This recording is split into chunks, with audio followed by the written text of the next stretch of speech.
আলহামদুলিল্লাহ। আবারও খুশি হয়ে বলি আলহামদুলিল্লাহ। সর্বশেষ আমরা জান্নাতে যাওয়ার, জান্নাত পাওয়ার অনেকগুলো গুরুত্বপূর্ণ বিষয়, মাশাআল্লাহ, তরুণ মেধাবী গবেষক বলিষ্ঠ কণ্ঠে আমাদের এই চকপাসপাড়ার মাটির আরেক কৃতি সন্তান আল্লাহ কবুল করেছেন, বলেন আলহামদুলিল্লাহ। আমার অত্যন্ত মহব্বতের, কারণ আমার আব্বা এক সময় এই মাঠে বজ্রকণ্ঠ, মিষ্টি আওয়াজ, ছন্দ, কবিতায় আলোচনা রাখছেন, সবই ছিল। কি বলেন, কথা ঠিক কিনা? ঝাল ছিল, মিষ্টি ছিল, তেজ ছিল, হাসি ছিল, ছন্দ ছিল, আবার শিরক বিদাতের বিরুদ্ধেও ছিল এক কঠিন বলিষ্ঠ আওয়াজ। আল্লাহ সুবহানাহু ওয়া তাআলা তাকে নিয়ে গেছেন। আবার আমরা যারা তারই পরবর্তী জেনারেশন, এই ময়দানে আল্লাহ যতটুকু সামান্য খেদমত করার তৌফিক দিয়েছেন, এখন কিন্তু আমি সাইডের উপরে, মাথার উপরে বড় ভাই ছিলেন, ছিলেন তো সবাই, মোহাম্মদ ভাই। হাসি খুশি, রসিকতা, দোকানে এসে বসলে সবাই জানতো যে মোহাম্মদ আসছে, তাই না? আল্লাহ তাকে নিয়ে গেছেন। আবার আমার পরে আরেক ভাই ছিলেন, তাকেও আল্লাহ নিয়ে গেছেন। মাঝখানে আল্লাহ আমাকে রেখেছেন, জানি না কয়দিনের জন্য, কয়দিন কথা বলতে পারবো, একদিন যেতে হবে। তবে আল্লাহ সুবহানাহু ওয়া তাআলা তার দ্বীনকে, তার ইসলামকে প্রচারের জন্য তিনি কিন্তু ব্যবস্থা গ্রহণ করেন। একটু খুশি মনে বলি না সুবহানাল্লাহ। ব্যবস্থাপনাটা কার? এটা আওয়াজ করে বলেন কার? এই যে ইজতেমার ময়দান, আমাদের অত্যন্ত শ্রদ্ধেয়, আমাদের মুরব্বী, আমাদের এই ত্রিশালের অহংকার যিনি ছিলেন, দুইবারের মাননীয় সংসদ সদস্য, হাফেজুল কোরআন, মুফাসসিরে কোরআন, আমার শ্রদ্ধেয় শিক্ষক উস্তাদ, যার কাছে আমি তাফসীর পড়েছি, এই যে ইজতেমার আয়োজন রেখে গেলেন, ওনাকে আল্লাহ নিয়ে গেছেন, কিন্তু এটাকে আল্লাহ চালিয়ে নিচ্ছেন, কথা ঠিক কিনা? আল্লাহর দ্বীন নিয়ে আমাদের ভাবতে হবে না, এই কোরআন নিয়ে আমাদের ভাবতে হবে না। আল্লাহ নিজে বলেছেন, এই কোরআন আমি হেফাজত করবো, সুবহানাল্লাহ। এই কোরআনকে আমি পড়ার ব্যবস্থা করে দেব, বলে আলহামদুলিল্লাহ। আমরা 11:30 পর্যন্ত সময় দিয়েছিলাম, আমরা এই সময়টাকে অতিক্রম করব না। অনেকের মনে প্রশ্ন থাকতে পারে যে আপনি তো সভাপতির দায়িত্ব নিয়ে আজকে শুরুতে 2 কথা বললেন, এখন শেষে বিদায় নিব। আগামী 2 দিন আমাদেরকে প্রস্তুতি নিতে হবে, গ্রহণ করার জন্য মানসিকভাবে তৈরি থাকতে হবে। জোরে বলে ইনশাআল্লাহ। একেবারে মুক্তাসার কয়েকটি কথা। আমার স্নেহের মাহবুবুর রহমান অনেকগুলো দলিল, আয়াত, পৃষ্ঠা নম্বর, আয়াত নম্বর বলে উল্লেখ করেছেন। আমি এত দূর এত জায়গা ঘুরবো না। এখন একটা সূরার একেবারে শেষের একটু অংশ, যেই সূরাটি কোরআন মাজিদের 15 পারায় শুরু, 16 পারায় গিয়ে ঠেকেছে, যেই সূরাটির নাম হলো সূরাতুল কাহফ, যেই সূরার বাংলা অর্থ হলো গর্তের সূরা, গুহার সূরা, যেই সূরার মধ্যে আল্লাহ রাব্বুল আলামিন কয়েকজন যুবকের কথা আলোচনা করেছেন। কাদের কথা? একটা আওয়াজ করে বলেন, কাদের কথা আলোচনা করেছেন? যুবকদের কথা। যুবকরা ছিল ঈমানদার, যুবকরা ছিল সেই জামানায় সবচাইতে বলিষ্ঠ ঈমানের অধিকারী। আপনারা কিন্তু শুনেছেন ঈমানদারেরাই জান্নাতে যাবে। জান্নাতে যাবে কারা? জোরে আওয়াজ করে বলি কারা? আমরা তো অবশ্যই ঈমানদার, ইনশাআল্লাহ বলবো না, আমরা অবশ্যই কে? ইন্নাল্লাযীনা ক্বালু রাব্বুনাল্লাহ, যারা বলে আমাদের রব হলো আল্লাহ, সুম্মাস্তাকামু, তারপরে এটার উপরে তারা স্থির থাকে, তারা নড়ে না, চড়ে না। নবী মুহাম্মদুর রাসূলুল্লাহ সাল্লাল্লাহু আলাইহি ওয়াসাল্লাম ঈমানদারদের একটা গাছের সঙ্গে উদাহরণ দিয়েছেন। এমন একটা গাছ আছে, বৃষ্টিতে পড়ে না, বৃষ্টির পানিতে ঝড় তুফানে হেলে যায় না, ভেঙে পড়ে না। যেই গাছের পাতা পড়ে না, যেই গাছ বড় মজবুত সুদৃঢ়, মরুভূমির বুকেও পানির অভাবে যেই গাছ মরে যায় না, যেই গাছের গাছের ফল বড় মিষ্ট হয়, যেই গাছ অত্যন্ত সুদৃঢ় মজবুত। আল্লাহ রসুল সাল্লাল্লাহু আলাইহি সাল্লাম ইমানের উদাহরণ দিয়েছেন, মোমেনের ইমান হলো এরকম মজবুত, ঝড় বৃষ্টিতে মোমেনের ইমান টলে না, বিপদে মোমেন ইমান থেকে বিচ্যুত হয় না। এক হাদিসে বলা হয়েছে, ওয়া ইন কুতিলতা আও হুররিকতা, যদি তোমাকে জবাই করে দেওয়া হয় অথবা যদি তোমাকে জ্বালিয়ে দেওয়া হয়, মোমেন তো তাকেই বলে এই কঠিন অবস্থাতেও যে ঈমানের উপরে সুদৃঢ় থাকে, মোমেনরাই জান্নাতে যাবে, কাফের বেঈমান জান্নাতে যাবে না। তবে কোন মোমেন জান্নাতে যাবে? যেই মোমেনের আমলে কোনো শিরক থাকবে না, যেই মোমেনের আমলে কোনো বিদআত থাকবে না। শিরিক কাকে বলা হয়? যে জিনিস আল্লাহ দেয় সেই জিনিস যদি অপরের কাছে চাওয়া হয়। শিরিক কাকে বলা হয়? আল্লাহকে বাদ দিয়ে যদি অন্য কারো কাছে সাহায্য চাওয়া হয়। শিরিক কাকে বলা হয়? আল্লাহকে বাদ দিয়ে যদি অন্য কোনো কিছুকে পূজা দেওয়া হয়। আজকেও আমি আমাদের একটি আহলে হাদিস এলাকায় গিয়েছিলাম, বগার বাজারের পূবে একটা বট গাছ আমাকে দেখালো। ওই বট গাছে নাকি সুতা বানলে, ওই বট গাছে নাকি কোনো কিছু বলে দিলে, ওই বট গাছের কাছে গিয়ে নাকি ওই যে সেই কিছু বললে তাদের মনের আশা পূরণ হয়ে যায়। বাকি ঠিকানা দেব না, আবার কে চুপে চুপে বট গাছের কাছে চলে যায়। বিপদ আছে না? কলে হামুদুল্লাহ সাহেব বলছে, উনি দেখে আসছেন বগার বাজারে বলে একটা বট গাছ আছে, ওইখানে গেলে আশা পূরণ হয়। কালকে কব যে ও আজ তো রাত্রে, সকালে তাইলে একটু ঘুরে আসি। দেখেন মানুষের কত ভ্রান্ত ধারণা। বট গাছের কাছে সাহায্য চায়, বট গাছের কাছে গিয়ে মাথা নোয়ায়, বট গাছের কাছে গিয়ে কান্নাকারি করে। অথচ যে মোমেন, অথচ যে ইমানদার, সে কান্নাকাটি করবে কার কাছে? জোরে আওয়াজ করে বলি একটু নামটা, কার কাছে? সুন্দর করে বলি আল্লাহ। আল্লাহ যা দিতে পারে এটা যদি অন্যের কাছে চাওয়া হয়, এই কাজের নাম কি? শিরক। দুই একটা একটু খুঁজে খুঁজে বাইর করেন তো, আছে কিনা? মাহবুবুর রহমান শিরকের কথা বলেছে, দলিল দিয়েছে। কি কোথায় কোথায় আমরা শিরক করি বলার সুযোগ হয় নাই। আমরা গলায় তাবিজ বাঁধি, তাবিজ বাঁধা শিরক। মনে থাকবে? জোরে আওয়াজ করে বলেন, মনে থাকবে? তাবিজ বাঁধা শিরক। আপনার আমার হাতের ভিতরে এই শিরক আছে। আমি 11:30টাতেই আজকে ঘোষণা দিয়েছে শেষ করব। মনে হয় 4-5 মিনিট সময় আছে। যেহেতু আলহামদুলিল্লাহ আমরা এতটা সময় পর্যন্ত জেগেছি, একটু উদাহরণ দিয়ে বুঝাই। বেদাত করলে তার আমল কবুল হবে না। সূরা কাহাফের শেষের দিকে আল্লাহ বলছেন, আল্লাহ কোরআন মাজিদে এইভাবে সূরা কাহাফের ভিতরে বলছেন, কুল, হে নবী আপনি বলুন, হাল নুনাব্বিউকুম বিল আখসারিনা আমালা, আমি আল্লাহ কি তোমাদেরকে সংবাদ দেব না? আমি আল্লাহ কি তোমাদেরকে তাদের সম্পর্কে জানাবো না? তোমরা জেনে রাখো যারা নেক আমল করার পরেও কিয়ামতের দিন হবে বড় ক্ষতিগ্রস্ত। যারা নেক আমল করার পরেও কিয়ামতের দিন তাদের আমল আল্লাহ পাক মিজানের পাল্লায় উঠাবে না। নেক আমল করার পরেও তারা নামাজ পড়বে, তারা রোজা রাখবে, তারা হজ করবে, তারা যাকাত দিবে, তারা দান খয়রাত করবে, তারা উমরা করবে, তারা মসজিদ বানাবে, তারা মাদ্রাসা বানাবে, বহু নেক আমল করবে। আল্লাহ কোরআন মাজিদে বলেন, ফালা নুকিমু লাহুম ইয়াউমাল কিয়ামাতি ওয়াজনা, কিয়ামতের দিন আমি তাদের নেক আমলগুলোকে মিজানের পাল্লায় উঠাবো না। একটু জোরে সোরে আওয়াজ করে বলে আস্তাগফিরুল্লাহ, আস্তাগফিরুল্লাহ, আস্তাগফিরুল্লাহ। এই পরিস্থিতি যেন আমাদের না হয়, এই পরিস্থিতি যেন আমাদের না হয়। আমাদের আহলুল হাদিসদের কেন এই নাম, কেন আমরা আহলুল হাদিস হিসাবে পরিচিত?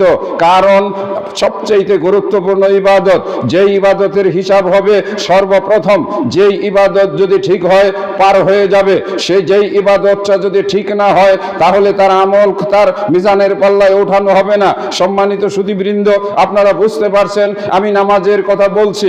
নামাজ, নামাজ এবং নামাজ, সালাত, সালাত, সালাত। আল্লাহর নবীর মৃত্যুর যন্ত্রণা শুরু হয়েছে, এমনি সময় আলী রাদিয়াল্লাহু তাআলা আনহুকে ডেকে বললেন, আলী রে আমার জন্য একটু পানি নিয়ে আসো। আলী রাদিয়াল্লাহু রাদিয়াল্লাহু তাআলা আনহু পানি এনে নবী সাল্লাল্লাহু আলাইহি ওয়াসাল্লামের পূর্ণ শরীরটা ধৌত করে দিলেন। তিনি একটু শান্তি পেলেন, আরাম পেলেন, ঘর্মাক্ত শরীর তার শীতল হলো। অতএব আম্মা জান আয়েশা রাদিয়াল্লাহু তাআলা আনহার বুকের উপরে মাথা রেখে হযরতে আলী রাদিয়াল্লাহু তাআলা আনহুকে কাছে ডেকে বললেন, আলী রে, ইয়া আলী, ইয়া আলী, আসসালাত আসসালাত আসসালাত, নামাজ নামাজ নামাজ। আমরা যেটাকে নামাজ বলি এটাই সালাত। সালাত অর্থাৎ সালাত। নামাজের ব্যাপারে, নামাজের ব্যাপারে, নামাজের ব্যাপারে সাবধান, নামাজের ব্যাপারে দায়িত্বশীল হও। নামাজ যদি তোমার ঠিক হয় জান্নাত তোমার জন্য সহজ হবে। নামাজ যদি তোমার বিফলে যায় জাহান্নাম হবে তোমার ঠিকানা। জাহান্নামীদের একটি দলকে জিজ্ঞেস করা হবে, মা সালাকাকুম ফি সাকার, কি অপরাধের কারণে তোমরা জাহান্নামে এসেছো? তারা তখন বলবে, ক্বালু লাম নাকু মিনাল মুসাল্লিন, আমরা নামাজি ছিলাম না, আমরা নামাজি ছিলাম না। আমরা অনেকেই দোকানে বসে গল্প করে নামাজ ছেড়ে দেই। সম্মানিত এলাকাবাসী, যেমনি সুদৃঢ় কণ্ঠে আমার আগে মাহবুব বলে গেছে, আমরা বিড়ি খাই, আমরা তামাক খাই, আমরা দোকানে বসে এই বিড়ি তামাকের পিছনে সময় নষ্ট করি। মাঝে মাঝে আমার আব্বা নামাজে যখন আসতেন, বুড়ো মানুষ লাঠিতে ভর করে এই মাদ্রাসার মসজিদে তিনি নিয়মিত এসে নামাজ পড়ার জন্য চেষ্টা করেছেন। রাস্তায় দোকান পড়লে তিনি বলতেন, চলো না নামাজে যাই। অনেকেই নামাজে আমরা আসি না, নামাজের ব্যাপারে গাফিল। বড় কঠিন কথা, বেনামাজি মুসলমান থাকে না, বেনামাজি কাফের হয়ে যায়, বেনামাজির সঙ্গে তার স্ত্রীর সম্পর্ক ছিন্ন হয়ে যায়। বেনামাজি নিকৃষ্ট কুকুর বিড়ালের চাইতেও অত্যন্ত ঘৃণিত প্রাণী। বেনামাজির জন্য ঘরের জীবজন্তুরা বদদুয়া করে। ইমাম আবু হানিফা রাহিমাহুল্লাহ বলেছেন, বেনামাজিকে জেলখানায় বন্দী করে রাখো। ইমাম আহমদ বিন হাম্বল নির্দেশ দিয়েছেন, বেনামাজি যদি নামাজ পরিহার করে তাকে হত্যা করে দাও। ইমাম মালিক এবং ইমাম শাফির মাসলা হচ্ছে, বেনামাজি যদি নামাজ না পড়ে তাকে দেশান্তর করে দাও, দেশ থেকে বাইরে পাঠিয়ে দাও। সম্মানিত দিনী ভাইরা, এটা তো হলো নামাজের কথা, লম্বা করে ব্যাখ্যা করে বোঝানোর সুযোগ নাই। যারাও নামাজ পড়ে তাদের ভিতরে আমরা দুইটা দোষ দেখি। এক, তারা নবীর সুন্নাহ অনুযায়ী, নবীর তরিকা অনুযায়ী নামাজ পড়ে। জোরে আওয়াজ করে বলেন না। আমাদের হানাফি ভাইদের নামাজ যদি একটু বলে রাগ করবেন না, আপনাকে জানতে হবে, শিখতে হবে। এই ময়দান জানার জন্য, শেখার জন্য। আল্লাহর নবী বেদাত মুক্ত ইবাদতের কথা বলেছেন। এখানেও আল্লাহ পাক কোরআন মাজিদে সূরা কাহফের একেবারে শেষের অংশে আল্লাহ সুবহানাহু ওয়া তাআলা বলেন, 103 নম্বর আয়াত, আল্লাযীনা যাল্লা সাইয়ুহুম ফিল হায়াতিদ দুনিয়া ওয়া হুম ইয়াহসাবুনা আন্নাহুম ইহসিনুনা সুনআ। তারা মনে করে আমরা সালাত আদায় করছি, তারা মনে করে আমরা হজ করছি, তারা মনে করে আমরা নেকির কাজ করছি, কিন্তু সেটা নবীর তরিকা অনুযায়ী হয়। নামাজের জন্য শর্ত হলো ওযু। ওযু যদি ঠিক হয়, ওযু যদি ঠিক হয় নামাজ তাহলে তার ঠিক হবে। ওযু যদি ঠিক না হয় তার নামাজ ঠিক হবে না। আমাদের দেশে ওযুর ভিতরেও ভেজাল ঢুকানো হয়েছে। নামাজে ভেজাল, দুধে ভেজাল, চালে ভেজাল, ডালে ভেজাল, সকল ক্ষেত্রেই ভেজাল। নামাজের মধ্যেও রয়েছে ভেজাল। একটু শুধু বলি, জান্নাতে যাওয়া আপনার জন্য সহজ হয়ে যাবে নামাজ যদি আপনার ঠিক হয়। আমাদের দেশের নামাজ, মদিনার নামাজ, মাহবুব মদিনায় পড়েছে, আমার ছোট ভাই হারুন মদিনায় পড়েছে, আমার আরেক ভাই সুলাইমান মদিনায় পড়েছে, আরেক ভাই লোকমান মদিনায় পড়েছে, আজকে আরেকজন আলোচক আলোচনা করেছে মদিনায় পড়েছে, শহীদুল্লাহ খান মাদানী মদিনায় পড়েছে। অসংখ্য আলেম এখন মদিনা থেকে পড়ে আসছে।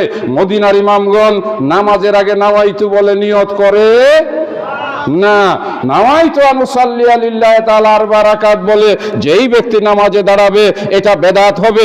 বেদাত দিয়ে যদি নামাজ পড়া হয় সেই নামাজ আল্লাহর কাছে কবুল হবে না। যায় নামাজ পরিষ্কার করার জন্য কোনো দোয়া নাই, ইন্নী ওয়াজহাতু ওয়াজহিয়া লিল্লাযী ফাতারাস সামাওয়াতি ওয়াল আরজি হানিফা ওয়া মা আনা মিনাল মুশরিকিন। এটা হলো সানা। আল্লাহু আকবার হাত বেলে সানাটা পড়তে হবে। হানাফি মাযহাবের ভাইরা যায় নামাজ বিছিয়ে, যায় নামাজ পবিত্র করার জন্য এই দোয়াটা পাঠ করে। যায় নামাজের মধ্যে যদি এই দোয়া পাঠ করা হয় তাহলে এটা বেদাত হয়। যেই ব্যক্তি বেদাত করবে তার নামাজ আদায় হবে না। নামাজের ভিতরে কিবলামুখী হয়ে দাঁড়িয়ে আল্লাহু আকবার বলে বুকে হাত বাঁধতে হবে, এটাই নবী সাল্লাল্লাহু আলাইহি ওয়াসাল্লামের সুন্নাহ। অথচ তারা যেই হাদিসের ভিত্তি নাই, দলিল বড় দুর্বল, তার উপর ভিত্তি করে নাভির নিচে হাত বাঁধে। নাভির নিচের হাত বাঁধা পৃথিবীর সমস্ত আলেমগণ এক বাক্যে বলে গেছেন এটা হলো জয়ীব, দুর্বল। সুতরাং যারা নাভির নিচে হাত বেঁধে নামাজ পড়ে আল্লাহই ভালো জানেন তাদের এই হাত বাঁধা ঠিক হয় না। নবী বলেছেন নামাজে সূরা ফাতিহা না পড়লে নামাজ হবে না। লা সালাতা ইল্লা বিফাতিহাতিল কিতাব, যে নামাজে সূরা ফাতিহা পড়লো না তার নামাজ হলো না। সূরা ফাতিহার ভিতরে আমরা প্রত্যেক রাকাত নামাজের ভিতরে দোয়া করি, প্রত্যেক রাকাত নামাজের ভিতরে দোয়া করি ইহদিনাস সিরাতাল মুস্তাকিম। আল্লাহ আমাদেরকে সিরাতুল মুস্তাকিমে চালাও। আমরা সিরাতুল মুস্তাকিম চাই। আমরা ডানে যাব না, বামে যাব না, আমরা ডানে বামে দৌড়াবো না, আমরা চলবো সোজা সিরাতুল মুস্তাকিম। সিরাতুল মুস্তাকিম কি? এটাই হলো জান্নাতের পথ, এটাই হলো নবীজির পথ, এটাই তিনি রেখে গেছেন উম্মতের জন্য। যতদিন পর্যন্ত উম্মত সিরাতুল মুস্তাকিমের উপরে থাকবে, সোজা পথের উপরে থাকবে, নবীর শিক্ষার উপরে থাকবে, ততদিন তারা হকের উপরে থাকবে। লিল্লাহি তাকবীর, লিল্লাহি তাকবীর। আমাদের ইজতেমা শুধু একটি ইজতেমা নয়, আমাদের ইজতেমা আমল বিশুদ্ধ করার, আমাদের ইজতেমা ঈমানকে মজবুত করার, আমাদের ইজতেমা শিরক মুক্ত তাওহীদ শিক্ষা গ্রহণ করা, আমাদের ইজতেমা ইবাদতের ভিতরে যে বিদআত আছে সেগুলোকে বের করে জনগণের কাছে চোখে ধরিয়ে দেওয়া। কথা বলেন ঠিক না বেঠিক? আমি শুধু আজকে একটু নামাজের টুকু বলে যাব, শুধু নামাজের টুকু বলে যাব। অজুর ভিতরে আপনি বিসমিল্লাহ বলে অজু করবেন, আলাদাভাবে হাত ধোয়ার কোনো দোয়া নাই, এটা হানাফিরা বানিয়েছে। হাতের কবজি পর্যন্ত ধোয়ার জন্য হানাফিরা দোয়া বানিয়েছে, মুখমণ্ডল ধোয়ার জন্য দোয়া তারা বানিয়েছে। পুরান ঢাকার একটা হানাফি মসজিদে অজু করতে গেছি, সেখানে দেখলাম হাত ধোয়ার দোয়া, মুখ ধোয়ার দোয়া, কনুই ধোয়ার দোয়া, হাঁটু ধোয়ার দোয়া, মাথা দোয়া, পাও ধোয়ার দোয়া, এত দোয়া, এত দোয়া। এই দোয়া নবীজি করে নাই, বলে নাই। সুতরাং এই দোয়াগুলো জোরে বলেন, এটার নাম কি? বেদাত। নবীজি বলেছেন তুমি যখন মাসা করবে হাতে পানি নিবে, এইভাবে হাত ধরবে, চুলের আগায় তুমি হাতটা লাগাবে, চুল পিছনে এইভাবে হাত টেনে একেবারে পিছনে নিয়ে যাবে, আবার পিছন থেকে টেনে তুমি সামনে এনে হাত উঠায় নিবে।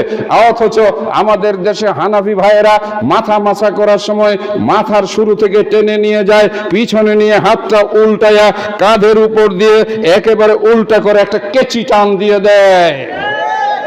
নামাজের অজু কেচি টান বেদাত ঢুকিয়ে অজুটাকে ধ্বংস করে দেওয়া হয়েছে। এই আল্লাহর বান্দারা, মুয়াজ্জিন আজান দেয়, আল্লাহ রাসূল বলেছেন আজানের পরে যেই ব্যক্তি নবীর উপরে দরুদ পড়বে আর যেই ব্যক্তি এই দোয়াটা পড়বে, আল্লাহুম্মা রাব্বা হাযিহি দাওয়াতি তাম্মা ওয়াস সালাতিল কায়মা আতি মুহাম্মাদানিল ওয়াসিলাতা ওয়াল ফাদিলা ওয়া বা'আস মাকামান মাহমুদান আল্লাযী ওয়া'আদতা। এইটুকুই দোয়া, এইটুকুই নবীজি বলেছেন, এইটুকুই বুখারী শরীফের ভিতরে এসেছে। বাংলাদেশের দোয়ার ভিতরে এই দোয়ার ভিতরে ঢুকানো হয়েছে আল্লাহুম্মা রাব্বা হাযিহি দাওয়াতি তাম্মা ওয়াস সালাতিল কায়মা আতি মুহাম্মাদানিল ওয়াসিলাতা ওয়াল ফাদিলা ওয়াদ দারাজাতার রাফিআ। আছে না নাই? তার মানে নবীজির বিশুদ্ধ সহি দোয়াটা ভিতরে একটা ভেজাল ঢুকাইয়া নষ্ট করে দেওয়া হয়েছে। এক বালতি দুধের ভিতরে মাত্র 2-3 ফোঁটা চনা যদি ফালানো হয়, ওই দুধ কি আর পরে দুপুরের পরে দুধ থাকে নাকি সেটা দই হয়ে যায় জমে? আমাদের দুয়ার ভিতরে ভেজাল ঢুকানো হয়েছে। রব্বানা আতিনা ফিদ দুনিয়া হাসানা ওয়া ফিল আখিরাতি হাসানা ওয়া কিনা আযাবান্নার। এই সুন্দর কোরআন মাজিদের দোয়াটা শেষে 2টা শব্দ ঢুকিয়ে আল্লাহর কালামের ভিতরে ওরা শব্দ ঢুকিয়ে দিয়েছে। এই আল্লাহর বান্দারা, নামাজের শুরুতে নাওয়াইতু দিয়া নামাজ শেষ করা হয়েছে, বেদাত ঢুকানো হয়েছে।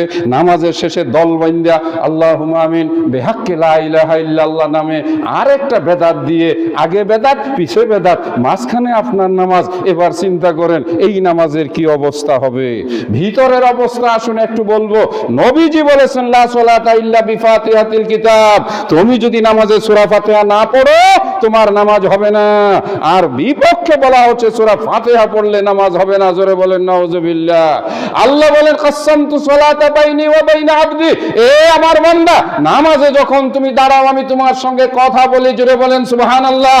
কে কথা বলে? আল্লাহ। সুন্দর করে গভীর রাতে আওয়াজ করে বলেন না, নামাজে নামাজির সঙ্গে কে কথা বলে? জোরে আওয়াজ করে বলি আল্লাহ। লিল্লাহি তাকবীর, লিল্লাহি তাকবীর, লিল্লাহি তাকবীর। না, রাত 11:30টায় আর শব্দ করব না, 1 মিনিট বেশি হয়ে গেছে। একটু নামাজের বেদাত করে বলবো। 2 মিনিট। হ্যাঁ, আজকে এই গত 3-4 দিন আগে একটা নামাজ শিক্ষা বই তো দেবো ভাই। হ্যাঁ না, আজকে বেশি বললে ওয়াদা নষ্ট হবে। এটা আমার আব্বার সেই নামাজ শিক্ষা বই। আমার মামাতো ভাই আব্দুল মতিন এইখানে তাবলিগ জমাতের সাথে ওই পিছনে বসছে। একদিন তো আমাকে মোটামুটি ধমকানি শুরু করছে, বড় ভাই তো, হ্যাঁ ফুফাজির নামাজ শিক্ষাটাও তোমরা ছাপাও না, রাখো না, আমার একটা নামাজ শিক্ষার দরকার। ওনার ধমক খাইয়া, বড় ভাই তো ধমক দিতেই পারে, অধিকার আছে, এটা মহব্বতের ধমক। ফুফাজি মানে আমার আব্বার প্রতি ভালোবাসা, এই বইয়ের প্রতি ভালোবাসা। সর্বশেষ আলহামদুলিল্লাহ এই 2 দিন আগে বইটা আবার বের করেছি। আজকে দাওয়াত থাকলো, নামাজ সহি করার জন্য নিয়ে যাবেন। কাগজ ছাপা এতটাই বেশি দাম এখন, আল্লাহু আকবার, 150 টাকা। আজকের জন্য দিয়ে দেব 100 টাকা করে। নামাজটা সহি করা বেদাত। মিলাদ পড়া বেদাত, শবে বরাত উদযাপন করা বেদাত, মানুষ মারা যাওয়ার পরে খাওয়ানো বেদাত। আমাদের সমাজেও কেউ চুপে এখন অনেকেই কিছু মানুষকে খাওয়ায়। আবার কিছু মানুষের জিহ্বায় এত লোভ, বাপ মারা গেছে বলে ইশারা ইঙ্গিতে বলে বাবার জন্য তো কোনো কিছু খরচ করল না গো, কিছু তো খরচ করা দরকার ছিল। এটার নামই বেদাত। আমলের ভিতরে যদি বেদাত হয়, আপনি রোজা রাখার সময় নামাইতান আসুমা গাদান বলে যদি রোজা রাখেন, এটা হবে বেদাত। আপনি যদি ইফতার করার সময় বিলম্বে ইফতার করেন, নবীজি বলছেন আমার উম্মত ততক্ষণ পর্যন্ত কল্যাণে থাকবে যত তাড়াতাড়ি তারা ইফতার করবে। আপনি যদি 4 মিনিট 5 মিনিট পরে ইফতার করেন, আপনি আপনার রোজার ক্ষতি করলেন, রাসূলের নির্দেশের অমান্য করলেন। হজ্জের ভিতরে আপনি বাংলাদেশ থেকে যাবেন একটা হজ করার জন্য, যেই হজের সাথে উমরা আছে সেই হজের নাম হলো হজ্জে কেরান, যার মাঝখানে হালাল হওয়ার সুযোগ নাই। আর একটা হজ আছে যেই হজ্জের নাম হলো হজ্জে তামাত্তু। আপনি একটা হজ করবেন, আরেকটা উমরা করবেন, মাঝখানে যে কয়দিন সময় পাবেন আল্লাহ পাক আপনাকে ইহরাম ভেঙ্গে সেখানে চলার অনুমতি দিয়েছেন। আরেক প্রকারের হজ আছে হজ্জে ইফরাদ, এটার সঙ্গে কোনো উমরা নাই, ডাইরেক্ট আপনি কাবায় যাবেন, হজ করবেন, তওয়াফ জিয়ারত করে আপনি হজের দায়িত্ব পালন করে চলে আসবেন। বাংলাদেশের হাজী সাহেবরা বেদাতে এতটাই অভ্যস্ত, বাংলাদেশ থেকে যাওয়ার পরে আয়েশা মসজিদ নামে একটা মসজিদ আছে, যেই মসজিদ থেকে আম্মাজান আয়েশা রাদিয়াল্লাহু তাআলা আনহা ঋতুবতী হয়ে যাওয়ার কারণে রাসূল সাল্লাল্লাহু আলাইহি সাল্লাম তার ওই যে আয়েশার বড় ভাই আব্দুর রহমানের সাথে পাঠিয়ে ওই মসজিদ থেকে তাকে ইহরাম বেঁধে ওই যে সেই কাবা জিয়ারত করার অনুমতি দিয়েছিলেন। বাংলাদেশের হাজিরা আম্মাজান আয়েশা রাদিয়াল্লাহু তাআলা আনহার ওই মসজিদে খালি দৌড়ায় আর খালি উমরা করে, বাড়িতে ফোন দেয়, বলে আজকে দাদির নামে করলাম, দাদার নামে করলাম, চাচার নামে করলাম, চাচির নামে করলাম, এই পর্যন্ত 22টা উমরা করলাম। এ যেন বাংলাদেশ থেকে উমরার কন্ট্রাক্টরে নিয়ে গেছে। এটার নামই বেদাত। আরাফার ময়দানে আমাদের বাংলাদেশের ওই জামাতি ভাইদের আলেমরা বলে আপনারা আরাফার মাঠে আসছেন, এই মাঠে যত বেশি ইবাদত করতে পারেন। নবী বলেন এই মাঠ নামাজের মাঠ না, এই মাঠ অন্য কোনো ইবাদতের মাঠ না, এই মাঠ শুধু আল্লাহর কাছে কান্নাকাটি করার, দোয়া করার। সূর্য ডুবে যাবে, তোমার জীবনের আলো একদিন নিভে যাবে, তুমি আল্লাহর কাছে কাঁদো এবং তুমি তার কাছে কেঁদে গুনাহ মাফ চাও। বাংলাদেশের হাজীদেরকে ওই মাঠে নিয়ে 10 রাকাত যোহরের নামাজ, 4 রাকাত আসরের নামাজ, নফল নামাজ পড়ার জন্য বাংলাদেশের আলেমরা উৎসাহিত করে। অথচ নবী বলেছেন 2 রাকাত যোহরের কসর নামাজ, কোনো সুন্নত নফল নাই। আসরের 2 রাকাত নামাজ, কোনো বাড়তি নামাজ নাই। একটা আজান হবে, 2টা একামত হবে। যোহরের নামাজের সময় আসর এবং যোহরের নামাজ একসাথে হবে। 4 রাকাত নামাজ পড়ার পরে শুধু দোয়া, শুধু কান্না, শুধু কান্না, শুধু কান্না, শুধু কান্না, সূর্যাস্ত পর্যন্ত কান্না হবে। এটাই হলো রাসূল সাল্লাল্লাহু আলাইহি সাল্লামের শিখানো হজ। বাংলাদেশের হাজিরা রাসূলের হজ করে না। রমজান মাসে আল্লাহর নবী 11 রাকাত তারাবির নামাজ পড়েছেন। বাংলাদেশের মানুষেরা 20 রাকাত তারাবির জন্য হুমরি খাইয়া পড়ে, এত জোরে এত দ্রুত নামাজ পড়ে, ওদের পিছনে পিছনে দৌড়িয়ে রুকু ধরা যায় না, সেজদাও ধরা যায় না, সুবহান রাব্বিয়াল আযীম, সুবহান রাব্বিয়াল আলা পর্যন্ত বলা যায় না। আল্লাহ পাক কোরআন মাজিদে বলেছেন ফাওয়াইলুল লিল মুসাল্লিন, ফাওয়াইলুল লিল মুসাল্লিন। এ আল্লাহর বান্দারা, ওয়াইল ওয়াইল ওয়াইল। কেউ কেউ বলেছেন ভয়ানক এক জাহান্নাম, যেই জাহান্নামে নিক্ষিপ্ত হবে বেনামাজিরা, যেই জাহান্নামে নিক্ষিপ্ত হবে ওই সব নামাজিরা যারা নামাজ ঠিকমতো পড়ে না, যারা নামাজের ফরজ ওয়াজিব আহকামগুলো ঠিকমতো আদায় করে না। আমার সম্মানিত দ্বীনী ভাইয়েরা, আজকের এই ময়দানে যারা উপস্থিত হয়েছেন, আমি তাদের বলবো আপনারা নামাজটা ঠিক করবেন। বাহিরের যেমন ভাবে আল্লাহ রাসূল রফলে আদায় করেছেন, অন্য সমাজের ভাইরা রফলে আদায় করে না। আর নবী সাল্লাল্লাহু আলাইহি ওয়াসাল্লাম 4 রাকাত নামাজে কমপক্ষে 10 বার রফলে আদায় করেছেন।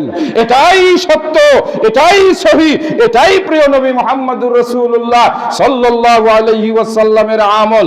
2 সিজদার মাঝখানে আল্লাহর নবী দোয়া করেছেন, আল্লাহুম্মা গফিরলি ওয়ারহামনি ওয়াহদিনি ওয়াআফিনি ওয়ারযুকনি। আমার ওই সমাজের ভাইয়েরা 2 সিজদার মাঝখানে কোনো দোয়া পড়ে না। আমি দেলওয়ার হোসেন সাইদি রাহিমাহুল্লাহর একটা বই পড়েছি, সেই বইয়ে তিনি এই 2 সিজদার মাঝে দোয়াটা পড়ার জন্য জোর দিয়েছেন। আপনারাও দোয়াটা শিখে নেবেন।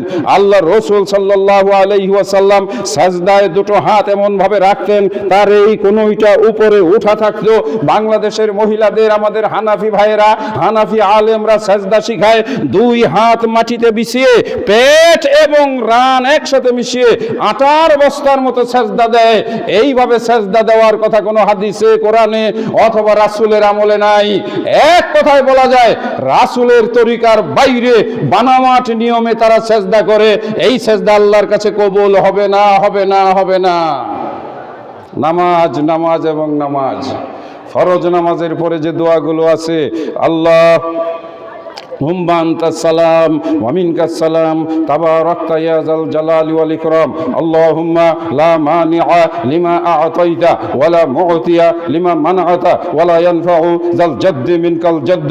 আল্লাহুম্মা আ'ইন্নি আলা যিকরিকা ওয়া শুকরিকা ওয়া হুসনি ইবাদাতিকা। কালিমায়ে তাওহীদ, লা ইলাহা ইল্লাল্লাহু ওয়াহদাহু লা শারীকা লাহু, লাহুল মুলকু ওয়া লাহুল হামদু ওয়া হুয়া আলা কুল্লি শাইইন কাদির। 33 বার সুবহানাল্লাহ, 33 বার আলহামদুলিল্লাহ, 33 বার আল্লাহু আকবার, একবার কালেমায়ে তাওহীদ সুবহানাল্লাহি ওয়া বিহামদিহি সুবহানাল্লাহিল আযীম। এছাড়া আল্লাহর রাসূল বিভিন্ন সময় আরো অনেকগুলো দোয়া পড়েছেন। রাসূল সাল্লাল্লাহু আলাইহি সাল্লাম ফরজ নামাজের পরে আয়াতুল কুরসি পড়েছেন। এই যে মাহবুব বলে গেল সংক্ষিপ্ত কিছু আমলের কথা, 25টা আমল, 25টা আমল একদমে 2 মিনিটে বলা যায়। ও আল্লাহর বান্দারা, ফরজ নামাজের পরে হাত তুলে মোনাজাত করার জন্য ব্যস্ত হও না, ওটা বেদাত, বেদাত, বেদাত। তুমি বরং ফরজ নামাজের পরে পড়ো আল্লাহু লা ইলাহা ইল্লা হুয়াল হাইয়ুল কাইয়্যুম লা তাখুযুহু সিনাতুন ওয়া লা নাওম লাহু মা ফিস সামাওয়াতি ওয়া মা ফিল আরদি। আয়াতুল কুরসি পড়বে, মারা যাবে, জান্নাতে চলে যাবে। বলেন সুবহানাল্লাহ। ও আল্লাহর বান্দা, আপনি যদি অন্তর থেকে বিশ্বাস নিয়ে মান কালা ইয়াকিনান ওয়া ইখলাসান লা ইলাহা ইল্লাল্লাহ ফাদাখালাহুল্লাহুল জান্নাহ, আপনি এইভাবে আল্লাহকে একেবারে কালেমায়ে শাহাদাত তুলে, আল্লাহ আমি তোমাকে ছাড়া কাউকে চিনি না, কাউকে জানি না, আমার কারো দরকার নাই, আমি কারো কাছে যাব না, আমি কারো কাছে কিছু চাবো না। লা ইলাহা, নাই নাই নাই, নাই নাই নাই, আমার কোনো রব নাই, আমার কোনো মালিক নাই, আমার কারো দরকার নাই, আমার কোনো নেতা নাই, একমাত্র তুমি আল্লাহ আমার জন্য যথেষ্ট। এটার নামই হচ্ছে তাওহীদ। জীবিকার জন্য কখনো হুতাশ করার প্রয়োজন নাই। এই আল্লাহর বান্দারা, আপনি সুদ খান কেন, আপনি ঘুষ খান কেন, আপনি ওজনে কম দেন কেন, আপনি ধান্দাবাজি করেন কেন, আপনি দালালি করেন কেন, আপনি 2 নম্বরিপনা করেন কেন? এই আল্লাহর বান্দা, আপনার যদি ঈমান থাকে তাহলে আপনি বিশ্বাস করবেন আপনাকে বানানোর আগে আপনার খাবারের জীবিকার ব্যবস্থা করেছেন। জোরে আওয়াজ করেন কে? জোরে আওয়াজ করে বলি আল্লাহ। তাহলে সুদ খান কেন? আপনার যদি এই বিশ্বাস থাকে আমার খাবার দিয়ে, আমার খাবারের ব্যবস্থা করে আল্লাহ আমাকে সৃষ্টি করেছেন, এটার নাম তাওহীদ। এই তাওহীদ নিয়ে যথাযথভাবে যদি আমরা সালাত আদায় করতে পারি, ইনশাআল্লাহ আল্লাহর কাছে আমরা মুক্তি পাব। আল্লাহ কবুল করুন, বলি আল্লাহুম্মা আমিন। সহজে জান্নাতে যাওয়ার জন্য একজন আরেকজনকে সালাম দিবেন, সহজে জান্নাতে যাওয়ার জন্য একজন আরেকজনকে খাওয়াবেন, সহজে জান্নাতে যাওয়ার জন্য আত্মীয়তার সম্পর্ক বজায় রাখবেন, সহজে জান্নাতে জান্নাতে যাওয়ার জন্য রাতের বেলায় মানুষ ঘুমালে আপনি নামাজ পড়বেন। আল্লাহ রসুল বলছেন তাদখুলুল জান্নাতা বিসসালাম, আপনি নিরাপদে জান্নাতে চলে যাবেন। ও আল্লাহর বান্দা, এতিমকে ভালোবাসবেন, মাথায় হাত রাখবেন, নবীর সঙ্গে জান্নাতে যেতে পারবেন। ও আল্লাহর বান্দা, আপনার মেয়ে সন্তান থাকলে আপনি তাদেরকে আদর করবেন, লেখাপড়া শিখাবেন, আপনি নবীর সঙ্গে জান্নাতে যেতে পারবেন। ও আল্লাহর বান্দা, আপনি যদি একটা মসজিদ বানাতে পারেন, আল্লাহ পাক আপনাকে জান্নাতের ভিতরে ঘর দিবে, বলেন সুবহানাল্লাহ। আপনি যদি প্রতিদিন 12 রাকাত সুন্নত নামাজ পড়তে পারেন, আল্লাহ আপনাকে জান্নাতের ভিতরে একটি সুন্দর সুরম্য অট্টালিকা দান করবেন। জোরে আওয়াজ করে বলি আলহামদুলিল্লাহ। আল্লাহ সুবহানাহু ওয়া তাআলার দরবারে আপনি যদি শিরিক মুক্ত ইবাদত করতে পারেন, আল্লাহ আপনাকে বিনিময়ে জান্নাত দান করবেন। আপনি যদি মসজিদে সবার আগে এসে 2 রাকাত নামাজ পড়ে বসে তারপরে যদি জিকির আজকারে মশগুল থাকেন, আল্লাহ রাব্বুল আলামিন আপনাকে বিনিময়ে জান্নাত দান করবেন। এ আল্লাহর বান্দা, তুমি যদি শিরক মুক্ত ইবাদত এবং রাসূলের তরিকা অনুযায়ী যদি আমল করতে পারো, 5 ওয়াক্ত সালাত যে ব্যক্তি আদায় করে, আল্লাহ রাব্বুল আলামিন তাকে জান্নাত দান করবেন। রমজান মাসে রোজা যে রাখে, আল্লাহ রাব্বুল আলামিন তাকে জান্নাত দান করবেন। যে ব্যক্তি গরিব মিসকিনকে দান করে, রব্বুল আলামিন তাকে জান্নাত দান করবেন। যে ব্যক্তি কোনো অসহায় প্রাণীকে কঠিন অবস্থায় যদি তার পাশে দাঁড়িয়ে তার সহযোগিতা করে, রব্বুল আলামিন খুশি হয়ে তাকে দান করবেন। কঠিন হৃদয়, সুদখোর, ঘুষখোর, নির্মম, নিষ্ঠুর, মানুষের সম্পদ নষ্ট করে, মানুষের হক নষ্ট করে, হক নষ্টকারী জান্নাতে যাবে না, যাবে না, যাবে না। আমরা আর কথাটি সামনে বাড়ালাম না। সূরা কাহাফের শেষ আয়াত পড়েছিলাম, তোমাদের মধ্যে যে ব্যক্তি চায় ফামান কানা ইয়ারজু লিকা রাব্বিহি। আপনারা হাত তুলেছেন একটা বিষয়, আল্লাহর দেখা করতে চান, তাই না? হাত তুলছিলেন না মাহবুব সময়? কারে দেখার জন্য? জোরে আওয়াজ করে বলেন, কাকে দেখার জন্য? আল্লাহকে দেখতে চান? সত্যিই দেখতে চান? আল্লাহ আপনাদের দেখা দিবেন। সূরা কাহাফের শেষ আয়াত কোথায়?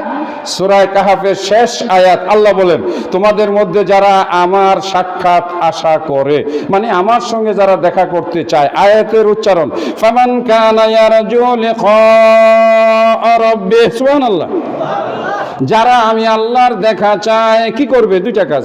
ফালিয়ামাল আমালান সলিহান, বেশি বেশি নেক আমল করবে, বেশি বেশি নেক আমল করবে।